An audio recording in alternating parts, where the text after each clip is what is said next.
अस्सलाम वालेकुम my YouTube family, welcome back to my channel. तो आज का व्लॉग 4-5 दिन पहले का है और इस दिन मेरी अम्मी की कॉल आई थी कि आज आपने डिनर हमारी तरफ करना है। क्योंकि मेरी भाभी की बर्थडे थी तो बस वो घर पे ही थोड़ा सा जो है वो सेलिब्रेशन कर रहे थे, तो उन्होंने मुझे भी बुलाया हुआ था। और मैं बस सारे दिन के लिए गई थी, मैं दोपहर में ही चली गई थी और अपने साथ अपना कुछ सामान भी लेके गई थी जो मुझे वहाँ पे जाके वॉश करना था। क्योंकि मेरे घर में जहाँ पे मैं लॉन्ड्री करती हूँ वहाँ पे बहुत ज़्यादा जगह क्राउडेड हुई हुई थी और बिल्कुल भी स्पेस नहीं थी। तो मैंने सोचा कि जिस दिन मैं अपनी अम्मी की तरफ जाऊँगी उस दिन मैं ये तमाम चीज़ें ले जाऊँगी और इनको वहीं पे वॉश कर लूँगी। तो बस साथ साथ कपड़े भी वॉश हो रहे थे और रनर्स मैं वॉश कर चुकी थी और यहाँ पे ये मैट है, इसको मैं वॉश कर रही थी। और ये इस तरह की चीज़ें मुझे खुद होता है कि मैं जो है वो ख़ुद से करूं, क्योंकि मुझे किसी के काम की तसल्ली नहीं होती है। तो मुझे होता है कि इस तरह के जो डिटेल वाले काम होते हैं वो मैं ख़ुद अपने हाथ से करूं। बस यहाँ पे मैं इस मैट को अच्छे से वॉश कर रही थी और इसको मैं ब्रश की हेल्प से वॉश कर रही थी और जैसे ही मैं इसको ब्रश से साफ़ करती थी ये उस जगह से बिल्कुल साफ़ सुथरा हो जाता था। तो उस टाइम पे मुझे आइडिया हो रहा था कि ये काफ़ी ज़्यादा गंदा हो गया हुआ था। ज़ाहिर है आप इन चीज़ों को डेली बेसिस पे यूज़ कर रहे होते हैं तो उस वक्त आपको आइडिया नहीं होता कि ये इतनी गंदी होती हैं। लेकिन बस चीज़ों की जो मेंटेनेंस है और सफाई का ख्याल रखें तो चीज़ें जो है वो देर तक आपके साथ रहती हैं। और यहाँ पे बस मैं यही कामों में लगी हुई थी और मेरी अम्मी जो है वो किचन में बिजी थी और कैमरा मैंने अपने सिस्टर को पकड़ाया हुआ था कि चले आज आप मेरी थोड़ी सी वीडियो शूट कर लें। जैसा कि आप सबको पता है कि मेरे घर में रेनोवेशन चल रही हैं, तो लेबर के साथ साथ मैं और मेरे हस्बैंड भी बहुत ज़्यादा बिजी होते हैं।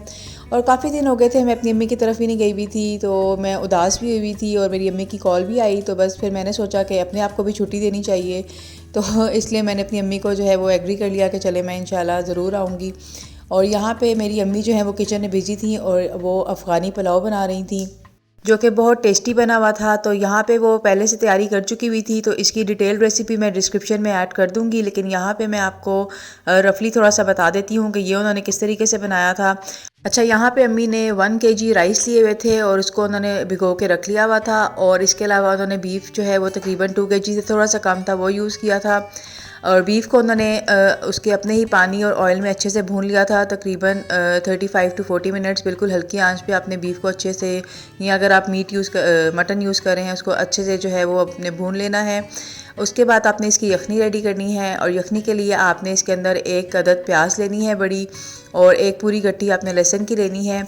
और इसके अलावा आपने इसके अंदर 1 टेबलस्पून सौंफ ऐड करनी है, 3 टेबलस्पून सूखा धनिया ऐड करना है, 2 बड़े जो पत्ते हैं वो कड़ी पत्ते की ऐड करने हैं, 6-7 अदद लौंग ऐड करने हैं, 1 टेबलस्पून ज़ीरा ऐड करना है, दालचीनी के 2 बड़े टुकड़े ऐड करने हैं, साबित काली मिर्च आपने तकरीबन 15 से 15 ऐड करनी है, बादियान का फूल ऐड करने हैं 2, और इसके अलावा 3 अदद मोटी इलायचियाँ इसमें ऐड करनी है। और आपने इसके अंदर पानी डाल के इसकी अच्छे से यखनी रेडी कर लेनी है। अच्छा, यखनी अम्मी ने कुकर में रेडी की थी क्योंकि बीफ को भी गलाना था। तो फिर जब आपकी ये चीज़ें रेडी हो जाएंगी तो आपने बीफ को अलग कर लेना है और यखनी को आपने अलग से स्ट्रेन करके रख लेना है। अब आपने एक बर्तन ले लेना है, उसके अंदर आपने यखनी ऐड कर लेनी है और यखनी के तकरीबन 7 to 8 ग्लास हमने इसके अंदर ऐड किए थे, ये जिसके अंदर आपके चावल अच्छे से गल जाएँ। और साथ ही हमने बीफ भी ऐड कर देना है जो कि अच्छे से गल चुका हुआ है। अब जैसे ही यखनी को बॉयल आएगा तो आपने इसके अंदर अपने भिगोए हुए चावल ऐड कर देने हैं और फिर इसको आपने यखनी का पानी सुखा लेना है। और फिर जैसे आप नॉर्मल चावल को दम देते हैं इसी तरह आपने इसको 10 से 15 मिनट के लिए दम पे रख देना है। अफ़गानी पुलाव की गार्निशिंग के लिए किशमिश और गाजरों का इस्तेमाल हुआ है। इसके लिए आपने गाजरों की इसी शेप में कटिंग कर लेनी है और इनको आपने ऑयल में अच्छे से फ्राई कर लेना है 2 से 3 मिनट के लिए। साथ ही किशमिश को भी फ्राई कर लेना है और फिर आपने इससे अच्छे से इसकी गार्निशिंग कर लेनी है। साथ ही मेरी अम्मी चिकन रोस्ट ही बना रही थी और इसके लिए अम्मी ने चिकन को फ्राई करना शुरू कर दिया हुआ था। और ये छोटे छोटे जो पीसेस थे ये मेरे भतीजे और भतीजी के लिए थे, क्योंकि वो ज़्यादा स्पाइसी फूड नहीं खाते, तो मेरी अम्मी हमेशा उनके लिए स्पाइस के बगैर जो है वो कोई भी खाना बनाए तो वो निकाल लेती हैं। तो बस यहाँ पे चिकन को भी अम्मी ने मैरिनेट करके रख लिया हुआ था और इसकी भी डिटेल रेसिपी डिस्क्रिप्शन में मैं ऐड कर दूँगी। लेकिन यहाँ पे मैं आपको बताती हूँ कि इसकी मैरिनेशन के लिए उन्होंने क्या यूज़ किया था। ये 2 होल चिकन्स थे, तकरीबन 3 kg के करीब इनका वेट था। और इसके ऊपर मैरिनेशन के लिए अम्मी ने 3 अदद अंडे इस्तेमाल किए थे, 6 टेबलस्पून सिरका ऐड किया था, 3 अदद लीमू का रस इसमें ऐड किया था, 6 टेबलस्पून मैदे के ऐड किए थे, नमक, मिर्च, हल्दी, पिसा हुआ ज़ीरा और पिसा हुआ सूखा धनिया तकरीबन 1 टेबलस्पून इसमें ऐड हुआ था। इसके अलावा हाफ़ टी स्पून इसके अंदर ज़रदा रंग इस्तेमाल हुआ था और 1 टीस्पून दादर मिर्च और 1 टेबल स्पून लहसुन और अदरक की पेस्ट भी इसके अंदर ऐड हुई थी इसकी मैरिनेशन में। इन तमाम चीज़ों को अच्छे से मिक्स करने के बाद आपने चिकन को अच्छे से इससे मैरिनेट कर लेना है, और आप चाहें तो इसको होल नाइट के लिए भी रख सकते हैं, लेकिन यहाँ पे अम्मी ने सुबह के टाइम इसकी मैरिनेशन करके रख दी थी और ये बहुत अच्छे से मैरिनेट हो गया हुआ था। और बस अब हम इसको अच्छे से हमने फ्राई कर लिया था, और आपने अच्छे से ऑयल को गर्म करना है और बिल्कुल लो हीट के ऊपर इसको फ्राई करना है तमाम साइड से, ताकि चिकन जो है वो अच्छे से फ्राई हो जाए। फ्राई करने के बाद हमने इसको स्टीम देनी है। ये देखिए चिकन अच्छे से फ्राई हो गया था, और इसके बाद मैं इसको एलुमिनियम फॉइल में रैप कर रही थी, क्योंकि इसको हमने स्टीमर में रखना था, लेकिन हमारे पास स्टीमर अवेलेबल नहीं था। तो हमने एक जुगाड़ किया था, हमने एक बड़े से जो है वो बर्तन के अंदर पानी ऐड कर लिया था, और ये देखें हमने क्या जुगाड़ किया था, हमने डिफरेंट बर्तनों का इस्तेमाल करके एक स्टीमर रेडी कर लिया था। और बस यहाँ पे बिल्कुल पानी को जब बॉईल आ गया था तो बिल्कुल हमने इसकी हीट को लो कर दिया था फ्लेम को, और हमने इसको कवर करके 35 to 40 मिनट्स के लिए जो है वो स्टीम में रहने दिया था, ताकि चिकन बहुत अच्छे से जो है वो रेडी हो जाए।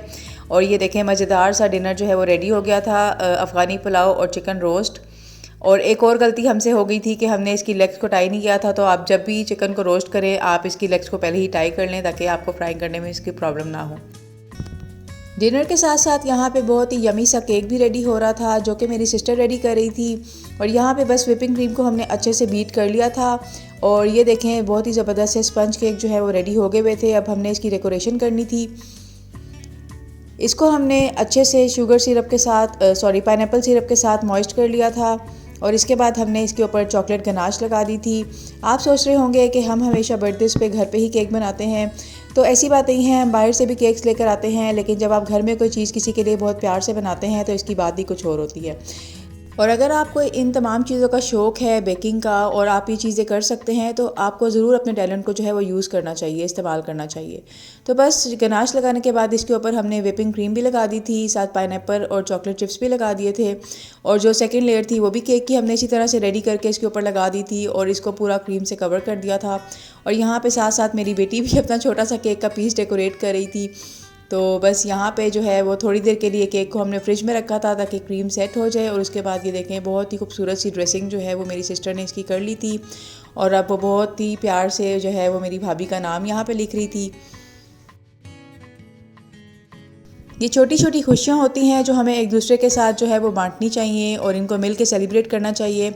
मेरा तो इस बारे में ये ख्याल है, आप बताइएगा कि आपका इस बारे में क्या ख्याल है, क्योंकि खुशियाँ तो बांटने से बढ़ती हैं। और यहाँ पे बस सब कुछ रेडी हो गया था। खाना खाने के बाद हमने जो है वो केक कट किया था, और ये केक वाकई में बहुत ज़्यादा टेस्टी बना था। अगर आपको इस केक की रेसिपी चाहिए तो मुझे कमेंट सेक्शन में ज़रूर बताइएगा, मैं आपके साथ इसकी रेसिपी ज़रूर शेयर करूँगी। और अगर अभी तक आपने मेरे चैनल को सब्सक्राइब नहीं किया तो काइंडली मेरे चैनल को सब्सक्राइब करें, मेरी वीडियो को लाइक एंड शेयर करें। ये आपकी तरफ से मुझे सपोर्ट होगी, इससे मुझे हौसला अफजाई होती है। अपना बहुत सारा ख्याल रखिएगा। अल्लाह हाफिज़।